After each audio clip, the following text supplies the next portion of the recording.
사랑이 가냘프다고, 너무 거칠고 잔인하고 사나우면서도 가시처럼 찌르는 게 사랑이네. 옛날 중국에 한 아름다운 여인이 있었다. 그녀를 본 어떤 선비가 그녀의 사랑을 간절히 얻고자 하나 그녀는 좀처럼 그에게 마음을 열지 않는다. 하지만 선비의 정성에 감복한 그녀는 어느 날 그에게 이렇게 말한다. 앞으로 100일간 매일 밤 일정한 때에 제 집 앞에서 나를 기다린다면 당신의 사랑을 받아들이겠어요. 선비는 그 후 매일 밤 정해진 시각에 그녀의 집 앞에서 그녀를 기다린다. 그렇게 99일 밤을 보내고 마지막 100일째 여인은 그의 사랑을 받아들이기 위해 준비한다. 하지만 그 마지막 밤에 선비는 끝내 나타나지 않는다. 그리고 이야기는 거기서 끝을 맺는다. 선비는 왜 나타나지 않은 것인지, 혹시 신변에 무슨 일이 일어난 것인지. 이 이야기에 대한 해석은 여러 가지가 있을 수 있다. 하지만 결과적으로 선비는 마지막 밤에 나타났으면 간절히 원했던 여인을 얻을 수 있었을 것이다. 그럼에도 불구하고 그가 여인을 포기한 것은 사랑은 결코 시험당하지 않는다는 것을 보여주는 건 아니었을까? 왜 사랑을 받아들이는데 100일간의 시험이 필요한 것인가? 사랑은 두 사람 사이의 마음의 교감일 뿐 충족해야 할 조건이 있어서는 안 된다는 것이다. 로미오와 줄리엣처럼 모든 것을 희생할 수 있고 자신의 생명까지도 바칠 수 있는 사랑. 그것이 진정한 사랑의 모습이 아닐까? 모두가 잘 알듯이 셰익스피어의 대표작 로미오와 줄리엣은 원수의 가문에서 태어난 두 남녀의 짧지만 강렬했던 사랑 이야기이다. 이들의 사랑은 결국 죽음이라는 비극적인 결말을 맺는다. 나는 로미오와 줄리엣을 통해 수많은 사람이 앓는 사랑 공포증이라는 현상의 근원을 이해하게 되었다.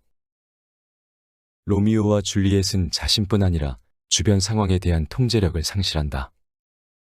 사랑의 이러한 면모는 분명 우리를 두렵게 한다. 사랑은 저항할 수 없고 제어할 수도 없는 힘의 지배를 받는 세계로 이어지는 문을 활짝 열어젖히기 때문이다. 통제력 상실에 대한 두려움, 이것이 우리로 하여금 사랑을 두렵게 만드는 첫 번째 이유이다. 그리고 두 번째 이유는 정신적인 침범에 대한 두려움이다. 작지만 완벽한 나만의 세계에 누군가 침범에 들어와 모든 것을 엉망으로 만들 거라는 두려움이다. 아마도 사랑공포증은 이런 식으로 자신의 영역을 침범당하는 것에 대한 거부 반응을 일으킬 것이다. 뿐만 아니라 로미오와 줄리엣은 자신들의 운명을 상대방에게 맡긴다. 둘 중 한 명만 없어져도 나머지 한 명도 파멸한다. 사랑에 빠지면 인간은 그 어느 때보다 여려진다. 타인의 몸짓 하나, 말 한마디에 구원받기도 하고 파멸하기도 한다. 그만큼 다른 이의 행동에 크게 좌우되는 것이다. 사랑의 본질적인 비극성은 때로는 벼랑 끝에 서 있을 때처럼 우리를 떨리게 만들고 바닥이 보이지 않는 심연속을 바라보듯 사랑하는 사람의 눈을 바라보게 만든다. 로미오와 줄리엣의 약속은 바로 이런 불가해성을 바탕으로 한다. 왜냐하면 그들이 원하는 것처럼 사랑하려면 공백 속에서 만나야만 하기 때문이다. 어떤 면에서 둘이 진정한 사랑을 하게 되는 것은 마지막 장에서 상대방의 시체를 발견하는 순간일 것이다. 그것은 그 순간만큼은 둘의 사랑의 경계도, 현실도, 우연도 영향을 미치지 못하기 때문이다. 그때만이 유일하게 그들의 사랑이 절대적이고 완벽해지는 순간이다. 셰익스피어는 이 비극을 통해 시대를 막론한 모든 사랑 공포증 환자들에게 이렇게 묻는 듯하다. 만약 찰나의 차이로 줄리엣이 깨어나 두 주인공이 행복하게 오래오래 살았다면 로미오는 그 후에도 같은 시선으로 줄리엣을 바라봤을까? 아마도 원수의 가문이라는 집안의 문제와 생활이라는 현실의 문제에 부딪혀가며 사랑이 식어버리진 않았을까? 그렇다면 왜 셰익스피어는 이 두 연인의 사랑을 이렇게 안타까운 죽음으로 끝맺었을까? 그저 슬픈 사랑만을 그려내고자 했음일까? 셰익스피어는 사랑의 영속성을 간절히 원했던 작가였다. 그러나 이 세상 어떤 사랑이 끝이 없을 수 있을까? 생명의 유한성은 결국 사랑의 유한성을 가리킨다.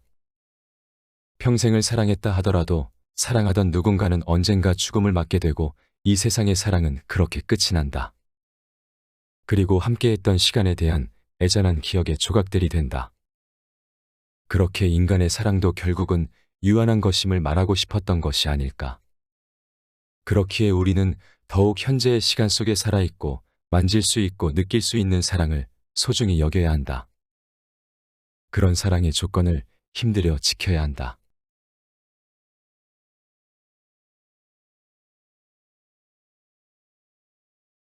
앞에서 소개한 내용은 셰익스피어 카운슬링에서 가져왔다.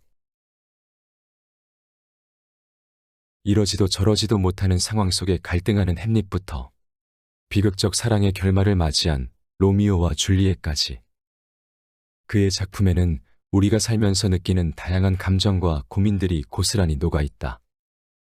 그래서 셰익스피어의 작품을 읽으면서 작품 속 인물들에 공감하기도 하고 그 속에서 맞닥뜨린 우리의 민낯을 보고 불편한 감정을 느끼기도 한다. 그리고 살아가는 것에 대해 날카롭게 자문하는 대사들과 이야기를 따라가다 보면 깊이 앓던 내면의 진통이 어느덧 잔잔하고 희미해지는 것을 느낄 수 있다. 이 책은 제목 그대로 여전히 살아 숨쉬는 셰익스피어의 명작들을 통해 인생의 불안을 해소하고 스스로를 보듬어주는 방법을 모색하게끔 만들어주는 책이다. 지금 삶의 고통을 느끼고 있다면 셰익스피어의 상담을 받아보는 건 어떨까?